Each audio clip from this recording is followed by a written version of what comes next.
Saya nggak sedang marah Pak ya, saya cuman ini aja. Dan juga tidak sedang acting, ini beneran. Bismillahirrahmanirrahim. Assalamualaikum warahmatullahi wabarakatuh.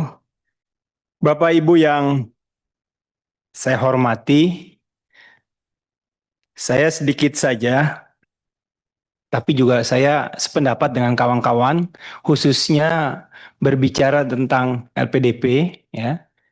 Karena kalau bicara anggaran yang 32 triliun yang disampaikan Pak Heru itu, saya kadang-kadang ketawa Pak dalam hati. Bapak yang menentukan anggaran kan, maksudnya yang mengatur fiskal kan Anda-Anda juga gitu loh. Nah harusnya ditambahkan menurut undang-undang, gitu. Karena memang mekanismenya seperti itu. Jadi terkesan tuh tadi cuman ngasih tahu aja, nggak butuh persetujuan, ya kan? Jadi kita harus memulai lagi, ya. Ini langkah yang strategis, ya. Kita harus saling percaya. Semoga bisa lebih ke depan, hubungannya bisa jauh lebih baik, tuh Pak. Baik, uh, yang lainnya tentu saya tidak berbicara karena khusus saya memang lihat emang udah ngincer Pak Darto nih saya sebenarnya. Jadi bahan inceran ya, gitu. Udah gitu main kecil lagi. Mungkin karena kalian main kecil jadinya itu ada berani, gitu lah. Oh gitu, karena dipercaya, gitu kan. Baik, jadi begini, uh, apa yang dikatakan tadi Haji Charles itu dan Gus Imron itu, saya sependapat. Saya yakin juga yang hadir di sini termasuk semuanya sependapat. Ini masalah trust yang dibangun. Dan ini sudah berlangsung bertahun-tahun. Apakah LPDP butuh inovasi baru? Saya rasa ya, mekanismenya. Nah ini harus kita buat Pak, terobosannya. Sekarang ini kan nggak bisa ditutupi dari publik. Ini kan netizen ini teriak-teriak nih. Masyarakat diwakili netizen ini teriak-teriak. Mereka punya hak yang sama, tetapi tidak bisa mengakses. Jadi saya tidak berbicara soal timur lagi, tetapi faktanya memang daerah timur itu lebih tertinggal. Jadi kalau misalnya yang 3,93 itu diberikan kepada timur semua, saya setuju. Karena ini masalah keadilan. Besar, iya. Beberapa tahun yang lalu juga lebih besar. Kita pernah 4 lebih, kalau tidak salah Pak Heru ya, atau 6 kalau tidak salah, 2-3 tahun yang lalu, seperti itu.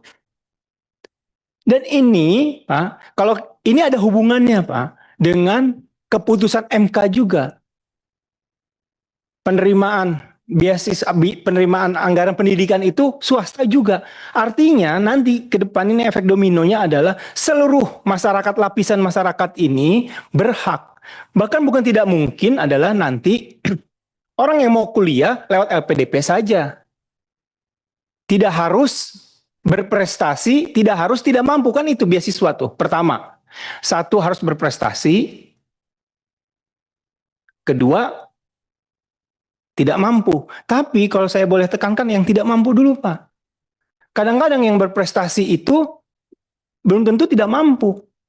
Karena di Indonesia itu yang berprestasi itu orang tuanya di atas rata-rata punya kemampuan secara finansial. Nah ini harus dipilah Pak. Nah terus juga LPDP ini kurang transparan kalau menurut saya. Ini kan cuma yang dilaporkan kepada publik itu setiap tahunnya cuma agregat saja yang diterimanya saja. Tapinya kemana, dari mananya. Nah ini perlu ke depan Pak, dibuka. Orang ini bagaimana nih diterima. Terus juga persyaratannya tidak perlu diperberat Pak. Nanti akan terseleksi dengan sendirinya. Nah, banyak di antara mereka itu ya kawan-kawan yang memberikan masukan kepada saya karena pengen Pak. Ada contoh 2 tahun yang lalu saya sudah WA sama Pak Heru karena saya punya keponakan. Pintar Pak dapat beasiswa hukum di Leiden. Ini nggak abal-abal, Pak. Tapi dia anak yatim. Saya mau bantu, kurang juga. Besar, Pak, kebutuhannya. Tapi diambil perusahaan sana, Pak. Dengan perjanjian nanti jadi warga negara sana. Dia terima, Pak. Walaupun dia dengan nangis-nangis kayak begitu. Ini fakta, Pak. Itu saya, Pak. Anggota Komisi 11. Kalau punya privilege, ternyata tidak mempan juga ke Pak Heru. Apalagi rakyat Indonesia yang lain. Apalagi yang demo-demo kayak begitu. Nggak, mau dari S2, nggak mungkin bisa dapat. Kecuali punya akses. Nah, akses ini, Pak, yang harus transparan. Maksud saya. Semuanya harus terbuka. Kita buka-bukaan saja. Dan sekedar informasi, saya tidak punya sosmed, jadi habis ini pakai buzzer diserang saya masih tetap tidur nyenyak. Karena saya nggak membaca. Itu. Kadang-kadang kan setiap lembaga instalasi punya pendukungnya, habis ini komentar kalau jadi sesuatu, tapi saya rasa itu sudahlah, tinggalkan. Bapak, Ibu, kita ada di jabatan ini bukan karena pandaian kita, Pak. Ini kadarullah, takdir Allah. Yang mau jadi di tempat ini, banyak yang jauh lebih baik di tempat saya ini, Pak. Lebih mampu. Kenapa saya? Mungkin saya bisa berbicara seperti ini. Begitu juga Bapak dan Ibu. Mohon maaf kalau saya sedikit, ya, bukan mau ngajarin. Bapak dan Ibu ini jauh lebih pandai. Tapi saya rasa ini cuman ingin mengeluarkan rasa keadilan. Rasa keadilan itu harus dirasakan oleh setiap lapisan. Nah itu. Jadi saya berharap, Pak, saya nggak sedang marah, Pak, ya. Saya cuman ini aja. Dan juga tidak sedang acting, ini beneran. Iya. Jadi jangan-jangan ini. Dan ini kan karena Pak Darto kecil, Pak. Jadi agak berani saya. Gitu. Kalau ke inspektorat Pak Heru saya agak santun dikit. Gitu. Dan terakhir, Stan, ya. Siapa di sini kawan-kawan dari Kemenkyu lulusan Stan? Saya rasa banyak, Pak, ya. Dan berkarir, apalagi BPK. Hampir. Nah, ketua komisi juga alumni Stan. Pak Darto juga. Apakah waktu itu tinggalnya di mana, Pak? Di PJMI kan, Pak? Ngekos. Kenapa saya ketawa? Itu fakta, ya. Iya, karena mereka mantan di sana. Saya tahu itu. Sekarang setelah COVID, ini aspirasi dari masyarakat sana.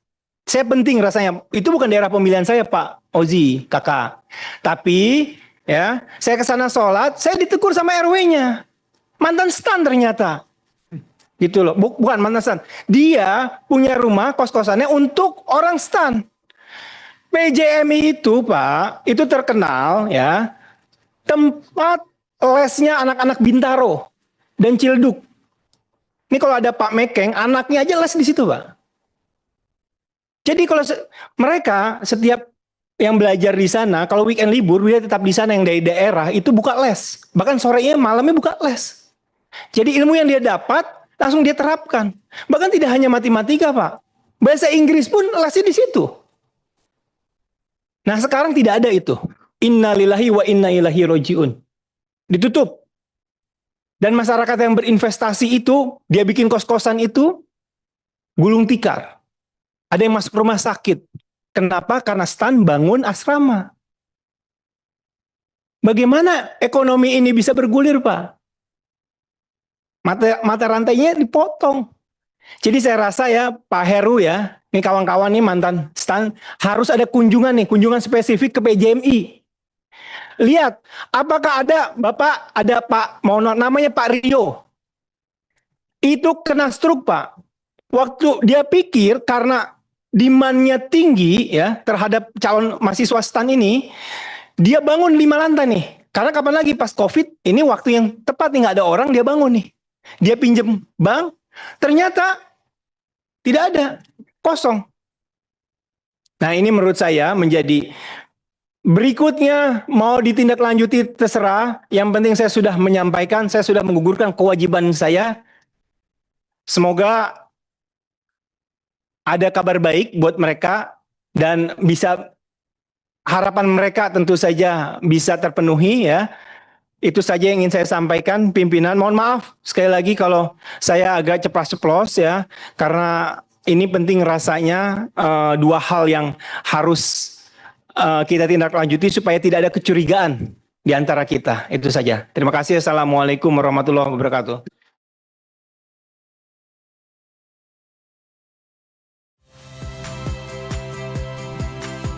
Saya Radi Saputro.